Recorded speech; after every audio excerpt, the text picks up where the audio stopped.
Da série O Desejo, de Ivan Capelato, Ornitorrinco. Será isso um objeto de desejo? Com Francisco de Oliveira. O Brasil é um animal estranho. Um animal cuja evolução não apagou seus traços primitivos. O arcaico e o moderno convivendo em perfeita desarmonia. O animal Brasil tem bico de pato e corpo de mamífero. Um bicho difícil de definir, quase uma aberração. O sociólogo Francisco de Oliveira compara a sociedade brasileira a esse ser estranho. O Brasil é um ornitorrinco. Será esse bichinho tão feio, uma espécie de equívoco da natureza, objeto de desejo? Quer dizer, o ornitorrinco é uma espécie de equívoco de Deus. Ele deu-lhe um rabo de réptil, mamas que não têm peitos, mas corre pelos pelos, um esporão venenoso, bico de pato, bota ovo. Quer dizer, algo mais esdrúxulo. Só Darwin mesmo reconheceu que aquilo era um bicho.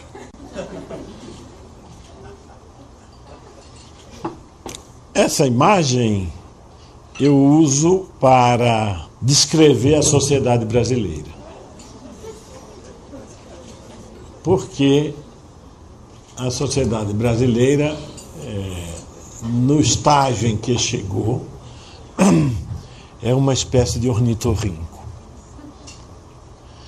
Ela tem, convivendo no mesmo corpo, várias idades da evolução. Ela tem os muito ricos e os miseráveis.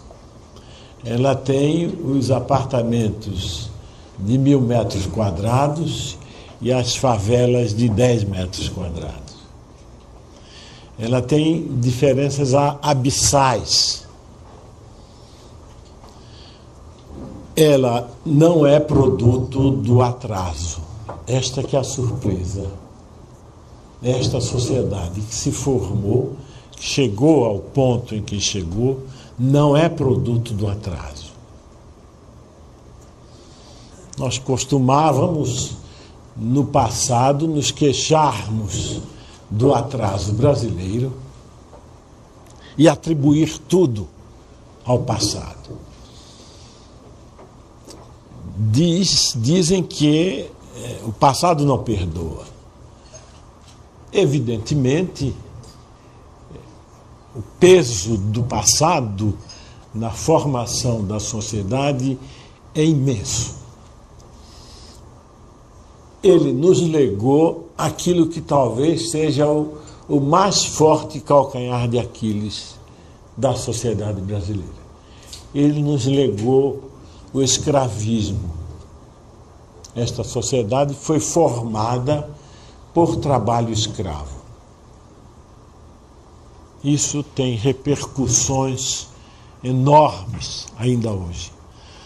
Parte da nossa forma de ser deve-se a essa preeminência, a essa impregnação escravista que penetrou por todos os poros da sociedade brasileira.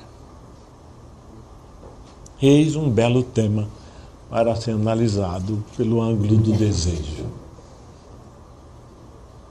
Esse desejo que frequentou as mentes e as pulsões dos colonizadores, dos proprietários, dos barões do açúcar e do café. Esse desejo que rebaixou a dignidade de homens e mulheres. Dizia Nabucco, talvez o nosso maior liberal de todos os tempos, que o escravismo degradava o escravo e corrompia o proprietário.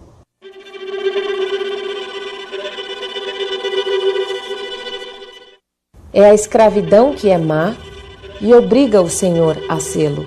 Não se pode mudar sua natureza. O bom senhor de um mau escravo seria mais do que um acidente feliz.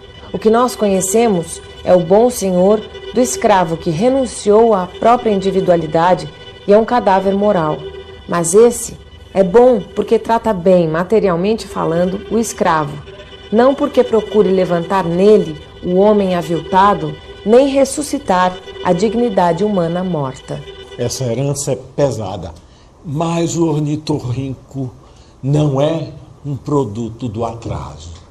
Ao contrário, o ornitorrinco é esta formação em que, sobre o atraso, montou-se um sistema econômico que tem setores mais avançados, convivendo, não apenas convivendo, funcionalizando o atraso.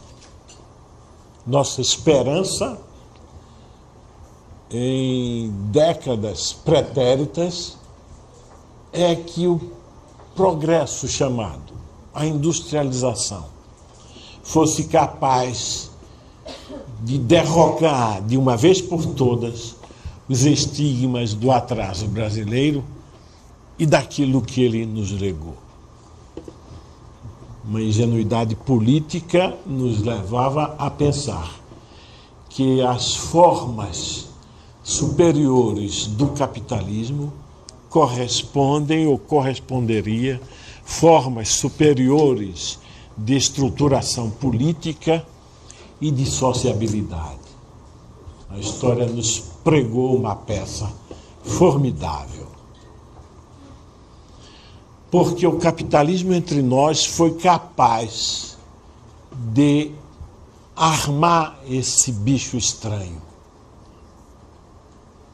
funcionalizando aquilo que eram os atributos do atraso.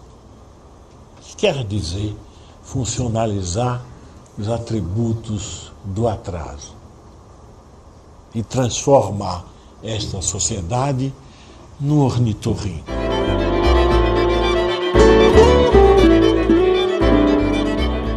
A favela, que era uma solução precária dos pobres para finalmente viver nas cidades, e que a promessa moderna era de substituir a favela por casas, por residências com o mínimo de dignidade. A favela, ao invés de extinguir-se, se expandiu nas cidades brasileiras, acolhendo não camponeses, que era uma solução na vida rural brasileira. Mas a favela tornou-se a forma de moradia predominante dos pobres nas cidades brasileiras.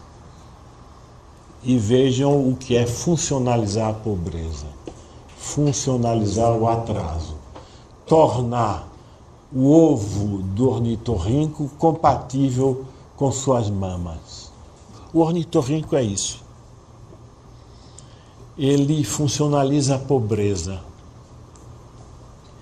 Para os socialistas do século XIX e do século XX, a pobreza era um desafio. Era um desafio a ser vencido. Para o liberalismo, o neoliberalismo do fim do século XX e do princípio do século XXI, a pobreza é funcional ao funcionamento do sistema.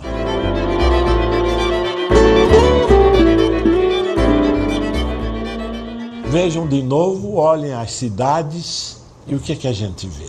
Em cada esquina há uma multidão de desempregados vendendo o que sobra nas feiras ou contrabando do Paraguai, Quer dizer, eles não estão desocupados, eles estão desempregados, mas não desocupados.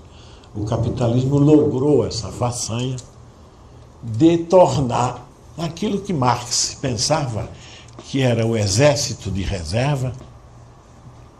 O capitalismo conseguiu transformar essa população desempregada em funcional para o seu funcionamento. Os bem-intencionados e piedosos falam de inclusão social, como se no mundo da mercadoria pudesse haver alguém excluído. O mundo da mercadoria inclui a todos, mesmo esses que estão desempregados estão incluídos nos circuitos da comercialização. Reparem bem, nenhum desses produtos provém de nenhuma atividade pessoal. São todos produtos industrializados.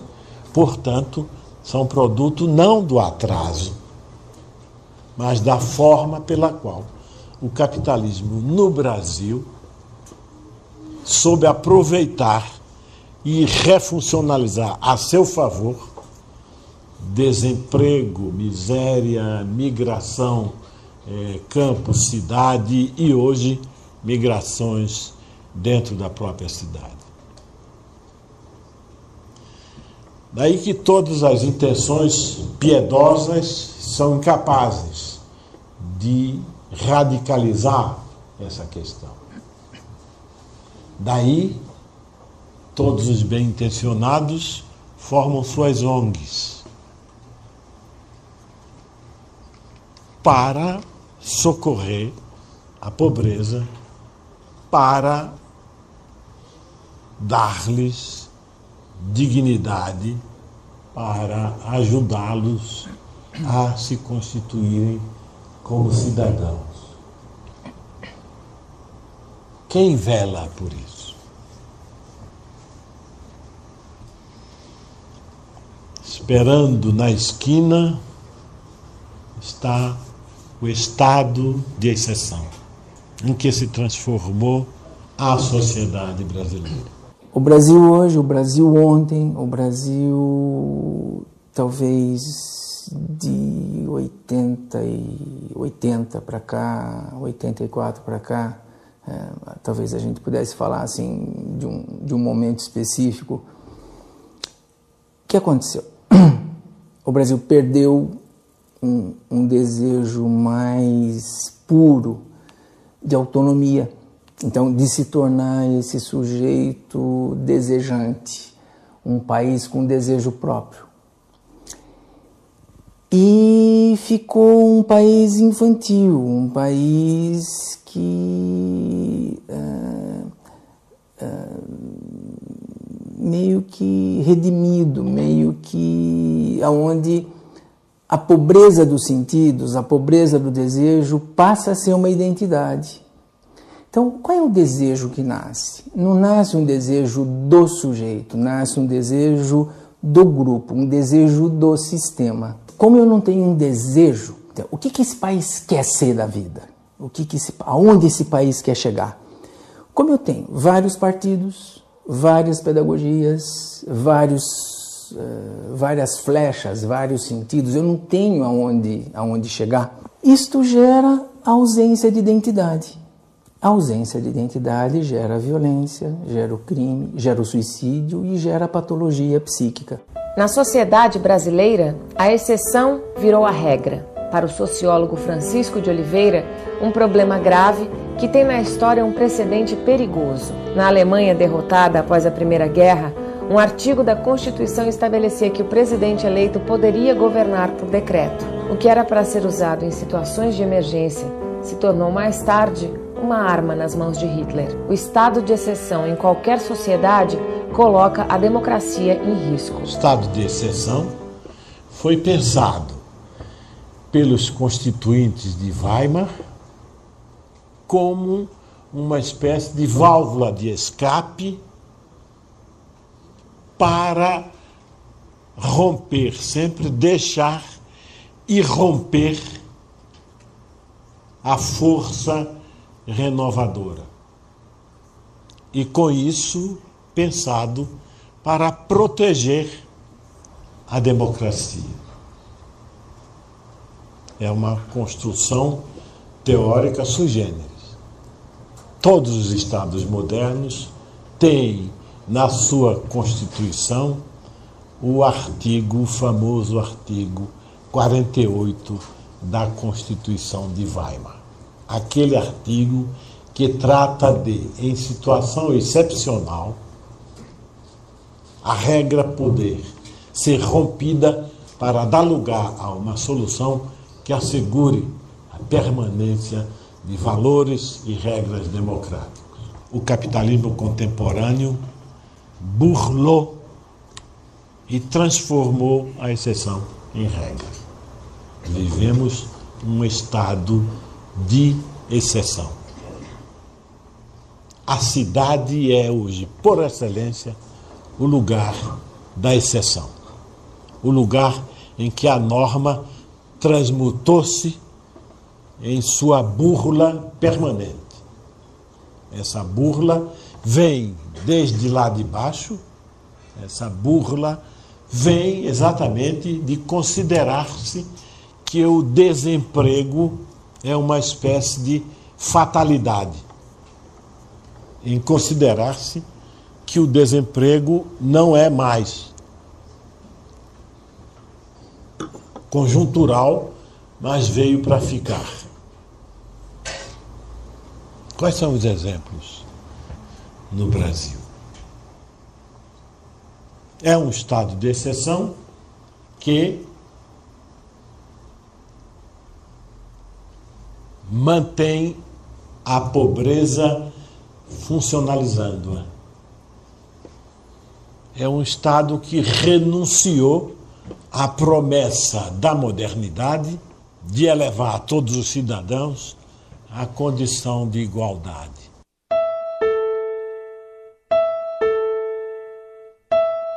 O primeiro que, tendo cercado um terreno, decidiu dizer: isto é meu, e encontrou gente simples o suficiente para acreditar nele, foi o verdadeiro fundador da sociedade civil. Quantos crimes, guerras e mortes, quanta miséria e quantos horrores não teriam sido poupados ao gênero humano por aquele que, ao arrancar as cercas ou aterrar os fossos, tivesse gritado aos seus semelhantes: não deem ouvidos a este impostor.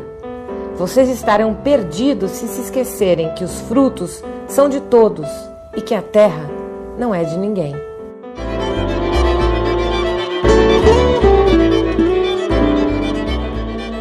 Onde esta sociedade pode parar? Estamos comemorando crescimentos pífios de 2 a 3% ao ano. Gabamo-nos de termos conquistado a estabilidade monetária. Só os tolos se gabam de estabilidade monetária. Isso é um enorme equívoco teórico e prático. Quer dizer, o Brasil se construiu por fora da moeda e não por dentro da moeda. O pouco que conseguimos por fora da moeda e não através de uma moeda estável. Quando houve moeda estável, na Primeira República, o fracasso foi total. Dessa maneira, e por esses caminhos, o ornitorrinco encontra-se no impasse. Tal como Darwin percebeu, lá na Austrália, chegou e disse: aqui a evolução parou. Não vai nem para frente, nem para trás. Ele não volta a ser dinossauro e não se completa como um mamífero. Este é o destino de sociedades como a nossa. Então estaremos sempre repetindo e estaremos sempre dependentes do que se passa lá fora, das conquistas e dos avanços que podem ser logrados lá fora. Essa sociedade perdeu a sua autonomia, perdeu a sua capacidade de criar ela própria seu caminho. O capitalismo contemporâneo detesta a política. Ele constitui-se como exceção exatamente aí, ao colonizar inteiramente a política. A característica intrinsecamente revolucionária desse sistema de produção cria um limite, que é um limite invisível, mas cria imediatamente um limite que só a política pode contornar. Mas, ao mesmo tempo, ele elimina a política. A política é importante para nós, apesar dos políticos. Ele é importante para nós, para o cidadão comum, porque a política é o meio inventado, uma das mais formidáveis invenções do Ocidente, é o meio pelo qual as assimetrias de poder são corrigidas. A economia capitalista é, por definição, um modo de produzir concentrador e excludente. Quem corrigiu essas assimetrias de poder que o poder econômico cria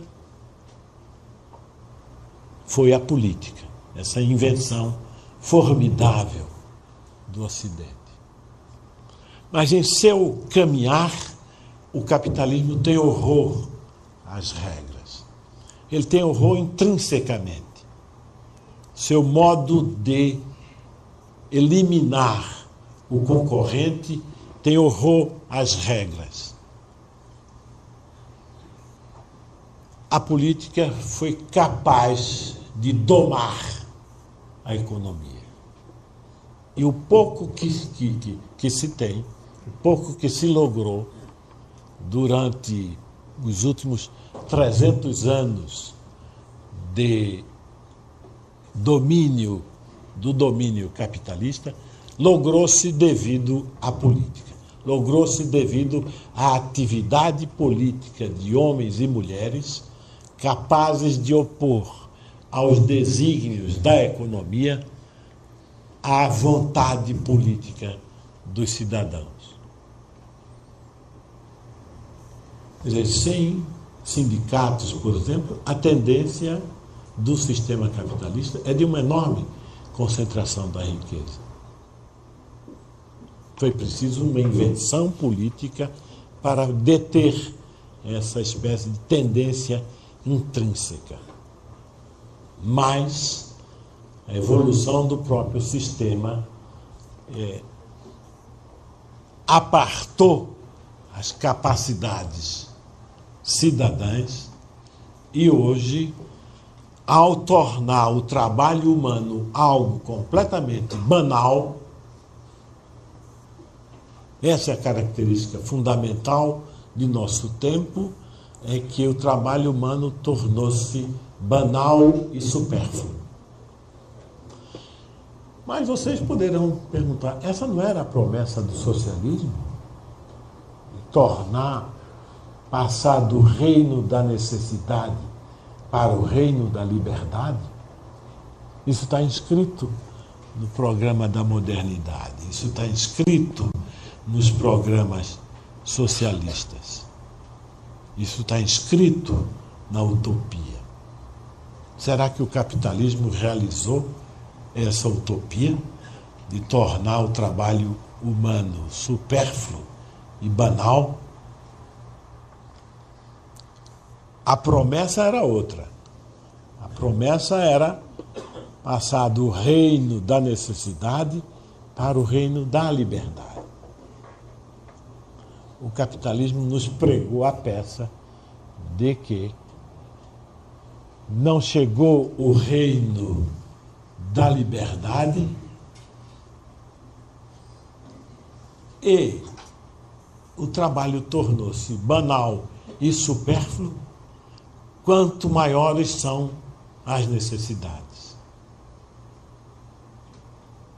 Necessidades, aliás, como sabemos, estando no terreno do desejo, são socialmente construídas.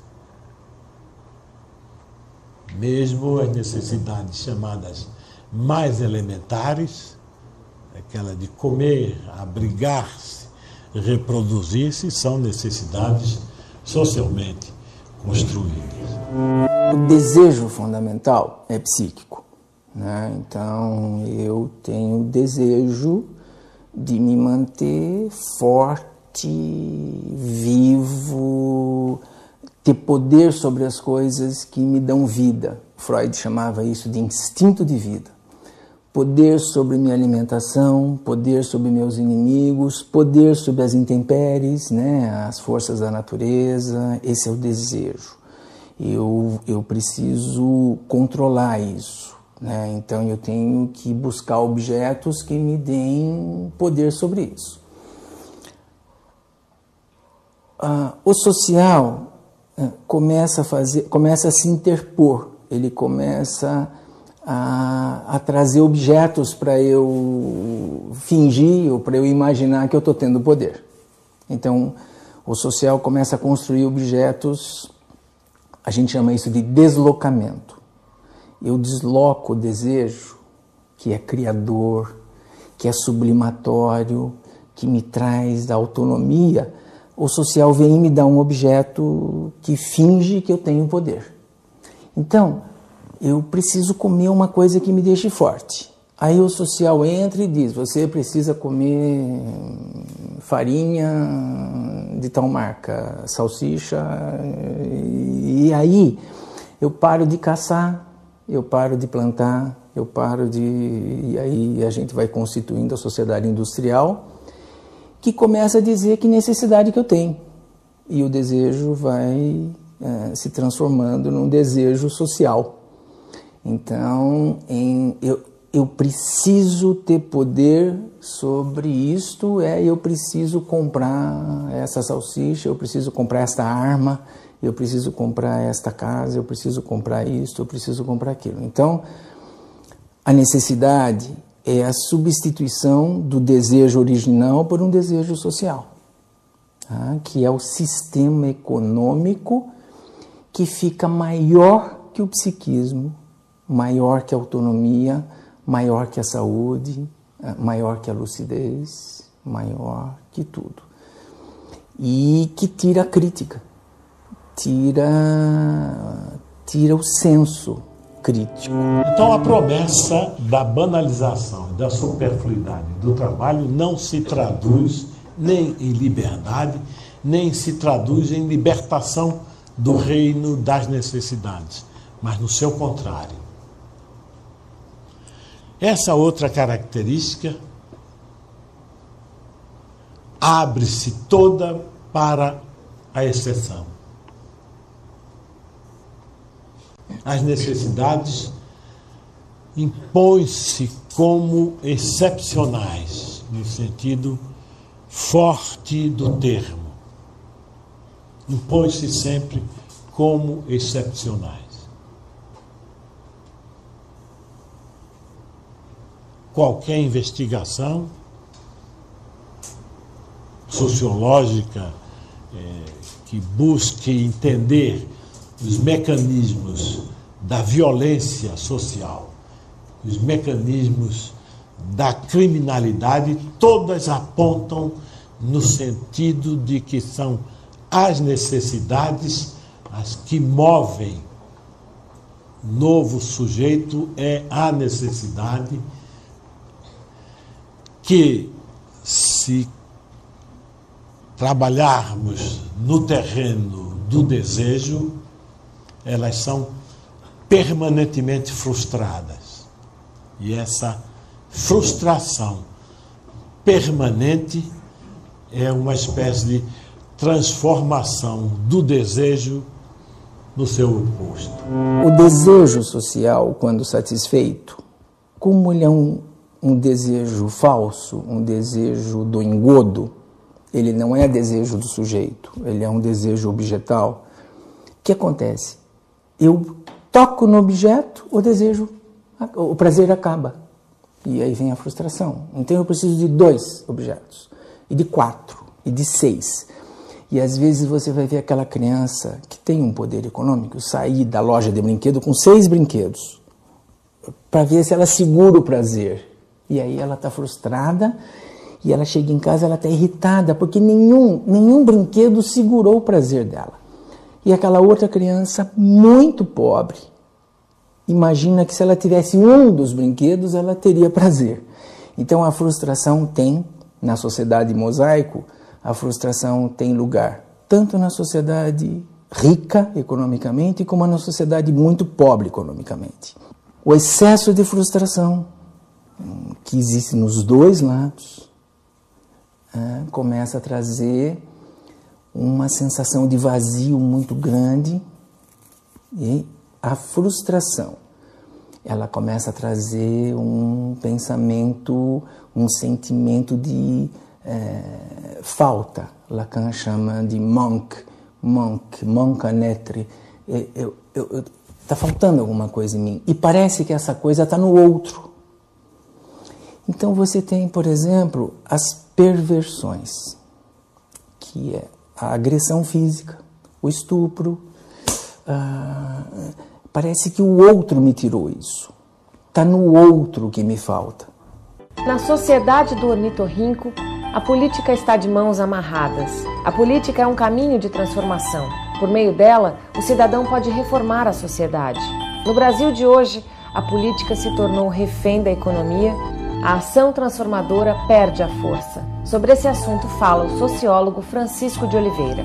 Nós podemos pensar no estágio da economia brasileira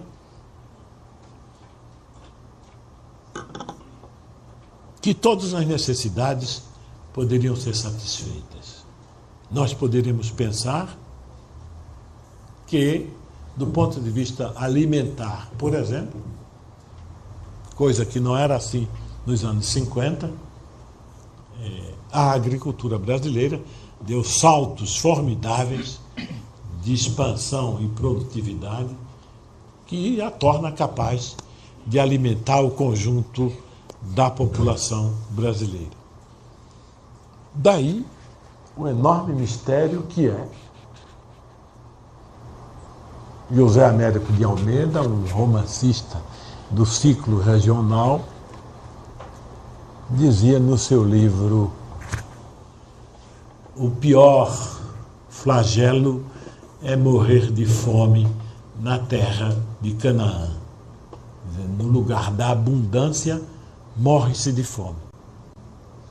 Então, esse é o produto da forma pela qual o sistema brasileiro cresceu. E hoje,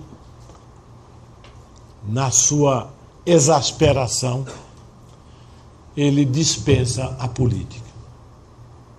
A política tornou-se irrelevante.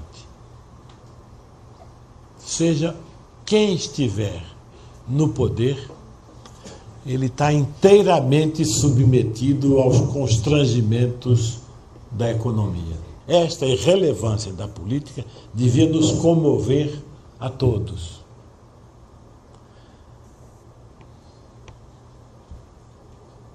Uma crise política que não pode afetar a economia não merece esse nome.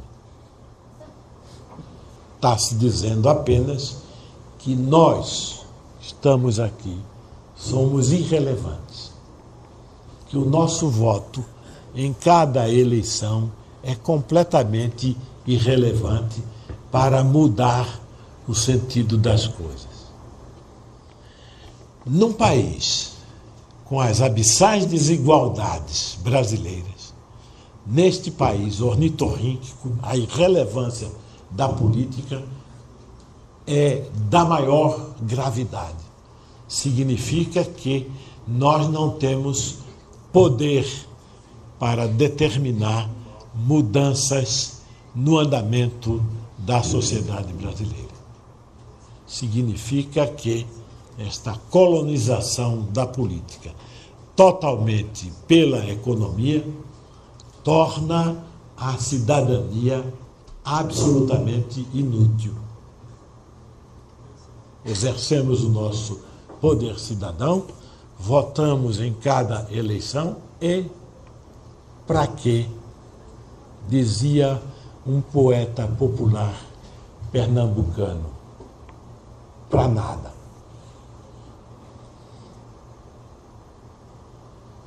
Ele tinha um jeito muito engraçado e, num soneto muito curto, ele deu uma cutucada em Vargas.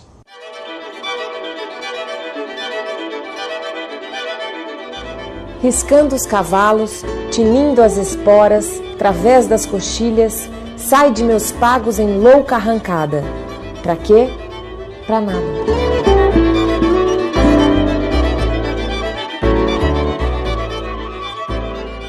Nosso voto vale coisa nenhuma. Nós não votamos no presidente do Banco Central, votamos no presidente da República. O presidente da República tem pouco poder sobre o presidente do Banco Central. Isso não é só Brasil, gente. Vejam bem, na Argentina, na década anterior, o Congresso argentino votou a seguinte lei. É da Constituição a paridade entre o dólar e o peso. Quer dizer, os argentinos elegiam o presidente para quê? Para nada. Porque um governante que não pode alterar o valor da moeda nacional não serve para nada. Isso foi o exagero argentino, que depois teve que ser revogado para poder ter algum sentido fazer política. Nós caminhamos mais ou menos na mesma direção.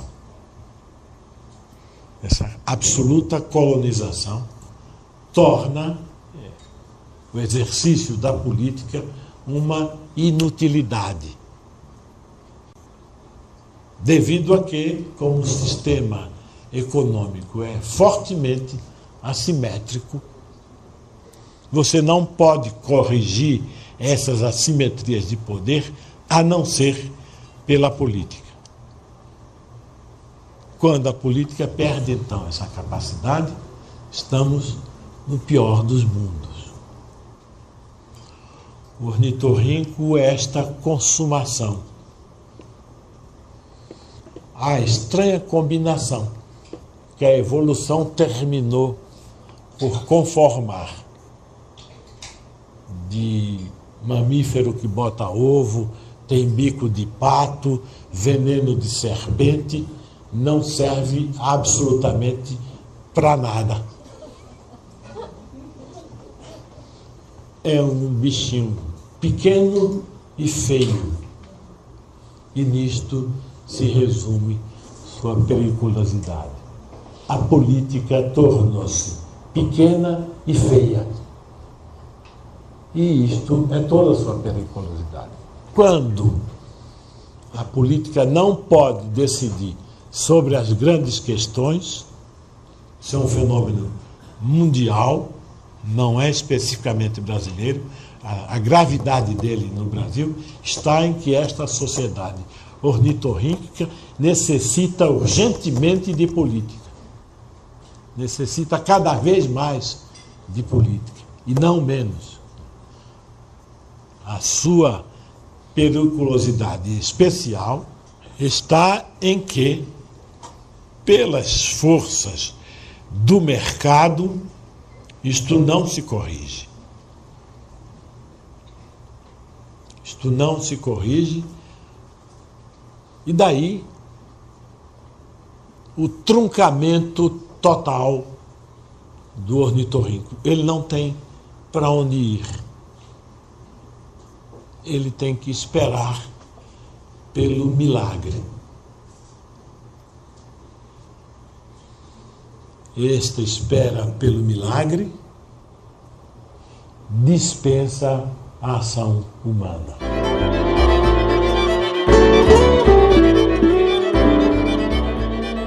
A nossa tarefa, portanto, é reivindicar a política.